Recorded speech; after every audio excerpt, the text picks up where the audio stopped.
Assalamualaikum warahmatullahi wabarakatuh. Alhamdulillahirabbil alamin. Asyhadu an la ilaha illallah wa asyhadu anna Muhammadan abduhu wa rasuluh sallallahu alaihi wasallam wa ala alihi wa ashabihi amma ba'da. Bapak Ibu yang dirahmati Allah, kembali di sini Abah akan membacakan beberapa pertanyaan yang terkait dengan haji dan umroh. Insyaallah Abah akan menjawabnya. Harapannya mudah-mudahan Bapak Ibu bisa menambah wawasan, bisa menambah keilmuan tentang haji dan umroh. Ini ada pertanyaan lagi dari @Ismailia. Waktu tawaf, apakah boleh memakai kacamata, boleh memakai topi, dan juga apakah boleh membawa buku doa? Jawabannya, ini khususnya ibu-ibu ya. Pada saat sedang berikhram, sedang umroh umpamanya, ya, sedang umroh kemudian tawaf, ya, tawafnya umpamanya siang hari, atau sedang badal umroh, ya, siang hari umpamanya. Apakah boleh pakai kacamata, pakai topi? Ini perempuan, bawa buku doa? Jawabannya boleh. Ya. Wanita. Adapun laki-laki, pada saat umrohnya, tawaf untuk umroh atau tawaf untuk badal umroh, nah ini kalau laki-laki, ya, boleh pakai kacamata, tetapi yang tidak boleh adalah pakai topi. Dan untuk, ya, membawa buku doa pada saat tawaf untuk laki-laki itu boleh. Lanjut. Ada pertanyaan dari @Toto814.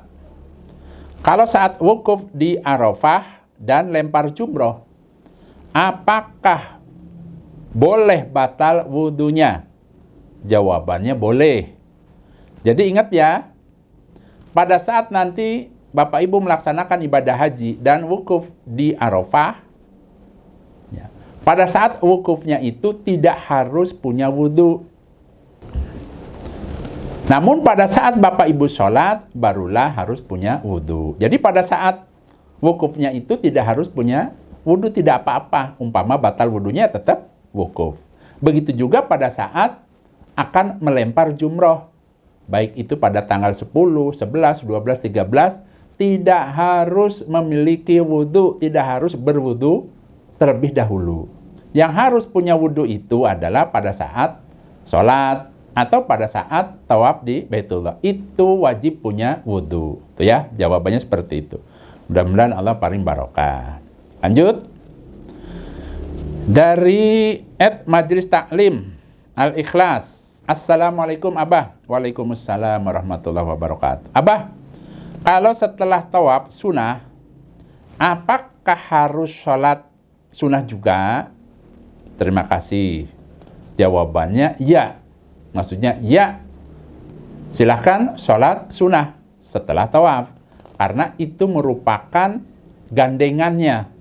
Jadi tata cara tawaf sunnah itu adalah tawaf 7 putaran, setelah selesai silahkan sholat 2 rakaat di belakang makom Ibrahim. Itu tata caranya. Ingat ya, sudah menjadi pasangannya lah, ya, supaya mudah difahami. Jadi tawaf 7 putaran, kemudian sholat 2 rakaat di belakang makom Ibrahim. Nah, itu tata cara yang namanya tawaf di Baitullah. Sudah satu paket seperti itu, tuntunannya seperti itu. Lanjut. Ini ada pertanyaan dari @Ambang Puspita. Assalamualaikum Abah. Waalaikumsalam warahmatullahi wabarakatuh. Apakah bisa badal umroh di hari yang sama untuk kedua orang tua? Itu pertama. Apakah setelah badal umroh itu, ya, ibu harus kembali ke mikot untuk niat badal umroh bapak? Jadi ini pertanyaan intinya. Yang pertama, apakah badal umroh itu boleh sehari umpamanya 2 orang? Ya, 2 kali maksudnya. Kemudian apakah pada saat badal umroh itu, umpama pertama ibu dulu, kemudian yang kedua apakah, ya, pada saat akan membadalkan bapaknya itu, apakah dia harus ke mikot lagi atau langsung saja? Sini Abah akan jelaskan. Ya. Pada saat seseorang itu melaksanakan ibadah umroh, kemudian ya, selesai umroh, biasanya istirahat karena kan luar biasa capek. Tapi kalau umpamanya setelah umroh kemudian besoknya ternyata sehat dan ingin langsung membadal umrohkan kedua orang tuanya, itu boleh. Nah, adapun cara membadal umrohkannya itu adalah harus satu persatu, tidak boleh satu amalan badal umroh diniatkan untuk dua orang, itu tidak boleh. Jadi harus pada saat akan badal umroh ibunya, ya sudah ibunya dulu sampai selesai. Nah, tapi dengan catatan bapak ibu pergi dulu ke mikot, yaitu di Tanim, umpamanya ke Tanim atau ke Ji'ronah yang dekat saja ya.